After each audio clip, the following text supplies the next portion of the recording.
Jadi sekarang aku lagi menyusuri jalan yang ada di depan Museum Taman Prasasti. Nah, ini bagian depan dari Museum Taman Prasasti nih. Oh ya, dulu katanya sebelum ada pembangunan dan dijadikan Museum Prasasti, jalan yang aku injak ini masih merupakan bagian dari tanah pemakamannya loh teman-teman. Assalamualaikum warahmatullahi wabarakatuh. Halo Sensei Sundari dan halo teman-teman semua. Sebelumnya, kenalin, nama aku Indi Fatihatunisi dan sekarang aku lagi ada di Museum Taman Prasasti yang ada di Jalan Tanah Abang 1, nomor 1, Jakarta Pusat. Nah, kira-kira dalam Museum Taman Prasasti ini ada apa aja ya? Isinya apa aja ya? Yuk kita lihat bareng-bareng. Oke teman-teman, langsung aja yuk kita explore museum ini. Jadi ini tuh bagian depannya. Oh ya, biar kalian nggak bingung kalau mau kesini, aku kasih clue ya yang bisa dijadikan patokan, yaitu di seberang museum ini ada yang namanya Kampung Kecil. Tulisannya tuh gede banget nih, aku kasih lihat. Aku perbesar ya. Tuh warnanya kuning sama ada daun hijaunya gitu. Oke, kita lanjut ke museumnya. Di bagian depan ini tuh banyak banget lambang-lambang yang punya ciri khasnya masing-masing. Terus ada tulisan-tulisannya juga. Di bagian paling atasnya ada nama tokohnya. Nah, jadi ini tuh semacam nisan gitu teman-teman. Nisan ini banyak banget nih di dinding-dinding depan dari museum ini. Mulai dari bagian kanan sampai bagian kirinya. Ada yang nisannya bertuliskan HK, ada juga yang tidak. Ada yang memiliki gelang besi di keempat sudutnya, ada juga yang tidak. Kira-kira maksudnya apa ya? Aku jelasin ya. Jadi, kalau yang ada tulisan-tulisan HK, itu berarti merupakan singkatan dari Hollandse Kerk atau artinya gereja Belanda. Dan ada nomor-nomornya. Berarti makam ini merupakan pindahan dari makam yang ada di sebelah gereja Belanda baru yang sekarang menjadi museum wayang. Nah, ini dia gelang besinya teman-teman. Ini tuh ada di keempat sudut dari nisan ini. Berfungsi untuk menggeser nisan yang menutupi lubang makam pada saat peti jenazah akan dimasukkan ke dalam liang lahat. Liang lahat di pemakaman Belanda di semen dan tidak dipendam dengan tanah, melainkan hanya ditutupi batu nisan yang keempat sudutnya ada gelang besinya. Oke, sekarang saatnya kalian temenin aku masuk ke museum ini. Banyak pilar-pilarnya ya teman-teman. Ya, sejujurnya di sini aku penasaran sama yang putih-putih itu. Kotak yang layarnya warna biru. Kira-kira apa ya? Nah, aku nyobain nih di sini. Ternyata ini penunjuk arahnya. Bisa touchscreen gitu, guys. Ini ada beberapa opsi. Ada galeri yang isinya foto-foto tentang museum ini yang di bagian dalamnya. Terus ada juga opsi rute yang nanti ngasih unjuk jalannya untuk ke sini. Kita harus jalan kemana nih? Nah, ini beberapa koleksinya, fotonya. Nah, ini bakalan aku jelasin di menit selanjutnya. Penasaran nggak? Stay tune terus ya. Menurutku ini membantu banget sih. Tuh, tinggal pilih aja. Gampang deh pokoknya teman-teman. Nah, bisa dilihat Museum Taman Prasasti ini bukanya dari jam 9 pagi sampai jam 3 sore teman-teman. Buka dari hari Selasa sampai hari Minggu. Jadi hari Senin tutup ya. Oke, selanjutnya kita beli tiketnya dulu untuk masuk ke Museum Taman Prasasti. Sebenarnya harga dewasanya itu Rp5.000 teman-teman. Untuk mahasiswa 3.000 dan pelajar 2.000. Tapi nggak tahu kenapa pas aku kesini harganya jadi 10.000. Tapi ya udahlah ya. Oh iya, tadi pas beli tiket juga dapat kertas semacam penunjuk arah gitu teman-teman. Jadi ada rutenya sama ada foto-foto beberapa koleksi yang ada di Museum Taman Prasasti ini. Koleksi yang terkenal yaitu contohnya kayak patung wanita menangis, terus kereta pengangkut jenazah, prasasti Jakobus, dan lain-lain. Nah, ini jadi aku ke bagian kiri dulu teman-teman. Aku lihat di sini ada rumah Betawi gitu ya. Masih ada ciri-ciri dari rumah Betawi gitu. Yang warnanya hijau gini, terus ukiran-ukirannya. Ada bangkunya juga. Nah, bangunan ini tuh merupakan kantor pengelola. Jadi bisa buat tempat istirahat bagi petugas-petugasnya juga. Aku nggak tahu sih dalamnya kayak gimana, soalnya aku nggak masuk ke dalam. Selain itu juga ada penunjuk arahnya nih teman-teman. Kantornya di mana, toilet di mana, aula di mana. Jadi tenang aja, nggak bakalan nyasar. Nah, ini aku ke bagian lebih dalamnya lagi. Ini aku videoin bagian toilet. Ada toilet laki-laki sama toilet perempuan. Harusnya ini buat aula sih. Tapi kalian lihat sendiri gelap kan di dalamnya. Jadi ya nggak aku masukin. Mungkin pas ada acara gitu, ini dipakai. Teman-teman, aku jelasin sedikit ya mengenai sejarah Museum Taman Prasasti ini. Jadi, pada awalnya, Museum Taman Prasasti ini adalah pemakaman umum yang bernama Kebun Jahe Kober yang dibangun pada tahun 1795 untuk menggantikan pemakaman di samping gereja New Hollands Kerk yang sekarang menjadi museum wayang yang sudah penuh. Pemakaman ini diresmikan pada tanggal 28 September 1797 dan memiliki luas awal yaitu 5,9 hektar. Banyak batu nisan dari pemakaman lama dipindahkan ke sini, ditandai dengan tulisan HK atau Hollands Kerk yang sebelumnya udah aku jelasin di depan ya teman-teman. Pemakaman ini awalnya diperuntukkan hanya bagi orang asing di Batavia dan memiliki nilai sejarah yang tinggi. Pemakaman ini dibangun untuk menampung jenazah akibat wabah penyakit yang melanda Batavia pada saat itu, yang menyebabkan area pemakaman gereja-gereja di dalam kota penuh. Akibat kondisi kota yang padat dan tidak sehat, tingkat kematiannya meningkat, sehingga pemerintah mencari lokasi baru di luar kota untuk pemakaman. Kebun Jahe dipilih karena letaknya yang strategis teman-teman, yaitu karena di dekat Sungai Krukut yang memudahkan transportasi jenazah menggunakan perahu dari pusat kota.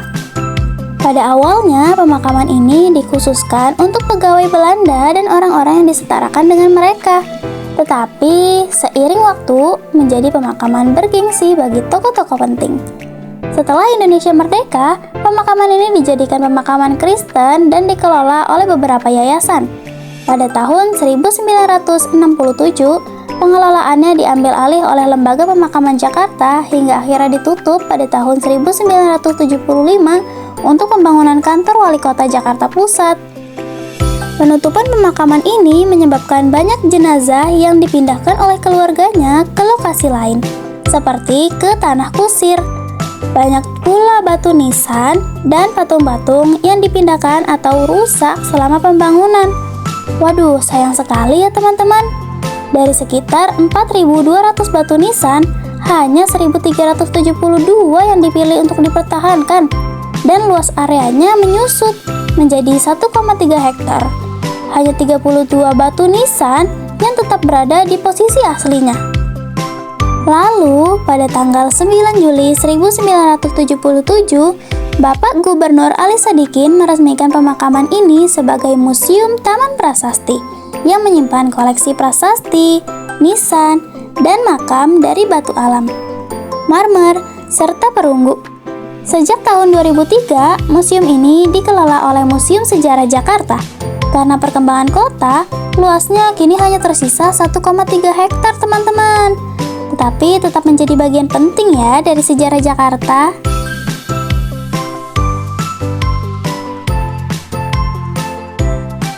Nah, kita lanjut ke bagian lainnya yuk teman-teman. Di sini merupakan bagian yang paling mencolok di antara yang lainnya bagiku. Karena dari sekian banyaknya prasasti, patung-patung, dan sebagainya, ini tuh beda sendiri. Seperti yang kalian lihat ya, ternyata Museum Taman Prasasti ini memiliki 3 kereta kuda. Nah, sambil aku video yang lebih jelas gimana bentuk keretanya, aku jelasin juga ya sedikit sejarah yang aku tahu dari kereta ini. Jadi, untuk kereta yang berada di bagian kiri dan kanan merupakan pemberian dari Pak Jokowi saat beliau masih menjabat menjadi Gubernur Jakarta pada tahun 2014. Lalu, kereta yang berada di tengah-tengah pendopo ini adalah kereta pengangkut jenazah loh teman-teman. Jadi kereta ini beneran kereta asli yang digunakan untuk membawa jenazah dari pinggiran sungai menuju ke area pemakaman di zamannya. Terus, kira-kira kenapa ya disebut dari pinggiran sungai? Nah, Hal ini karena jika ada orang yang meninggal, terutama orang Belanda yang ada di Batavia pada saat itu, mereka akan mengirim jenazah ke pemakaman menggunakan aliran sungai Molenvliet yang akan langsung masuk ke Kali Krukut atau sekitar daerah Harmoni untuk saat ini. Dan setelahnya akan dijemput dengan kereta jenazah ini. Nah, bisa dilihat juga di dalamnya terdapat peti jenazah asli yang dibuat oleh perusahaan yang bernama The Village Casket Company yang sekarang berada di Amerika. Oh ya, fun fact-nya, kuda yang menarik kereta kuda ini berdasarkan tingkatan sosial dari jenazah yang dibawanya loh teman-teman. Jadi, semakin kaya dan semakin tinggi jabatannya, maka kuda yang menarik kereta kudanya pun semakin banyak. Wah, menarik ya teman-teman. Nah, di sini ada prasasti nisan pasukan Tentara Kompi 9 Batalion 16 Divisi 2 dari kota Shibata Niigata, Jepang yang gugur dalam menawan tentara sekutu di Sungai Ciantung, Desa Liwiliang, Bogor, Jawa Barat. Di sini tertulis 30 nama yang memiliki pangkat berbeda, mulai dari mayor, kapten, sersan, dan prajurit. Nah, kalau yang ini merupakan salah satu bangunan yang masih asli di Museum Taman Prasasti yang disebut dengan Rumah Mumi. Karena pada saat itu ada salah satu keluarga yang jenazahnya tidak ingin dimakamkan di dalam tanah. Jadi ketika ada yang meninggal, jenazahnya dibasem menggunakan rempah-rempah, lalu dimasukkan ke dalam peti kedap udara dan disimpan di dalam bangunan ini. Bangunan ini adalah milik keluarga Ajiwit van Delden atau Ambrosius Johannes van Delden, yaitu salah satu pegawai di Kementerian Perdagangan pada saat itu. Bahkan beliau sempat membuat jalur perdagangan kapal uap Belanda dari Batavia ke Australia loh teman-teman. Dan kisahnya itu sampai dibuat buku yang berjudul A Voyage to Australia.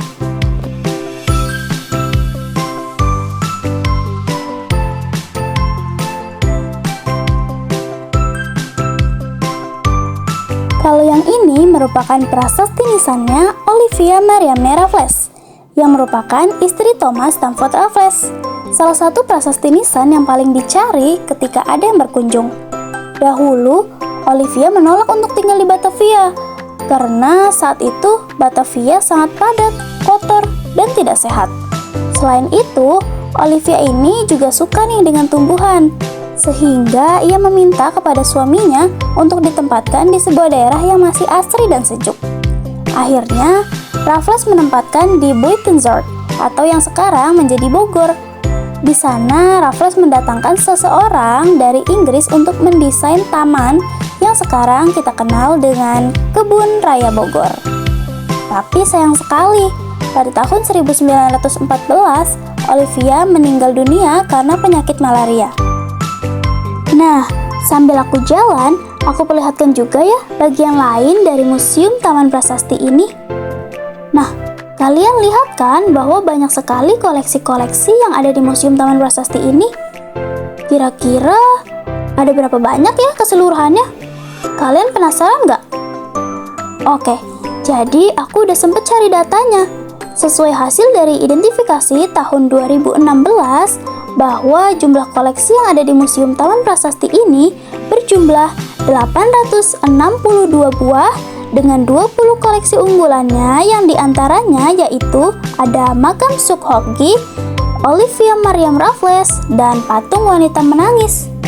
Wah, keren-keren banget ya. Bisa jadi tempat belajar untuk kita loh di sini. Nah, sekarang aku lagi melewati jalan kecil yang membawaku menuju tempat di mana ada peti yang pernah digunakan oleh jenazah Bapak Insinyur Soekarno dan juga Bapak Muhammad Hatta. Jadi peti ini disimpan di dalam kotak kaca teman-teman.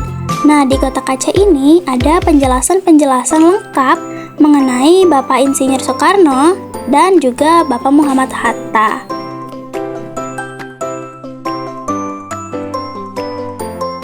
Penjelasannya itu benar-benar lengkap teman-teman, mulai dari biografinya, terus perjalanan hidupnya, bahkan sampai perjalanan beliau-beliau ini ke tempat peristirahatan terakhirnya teman-teman.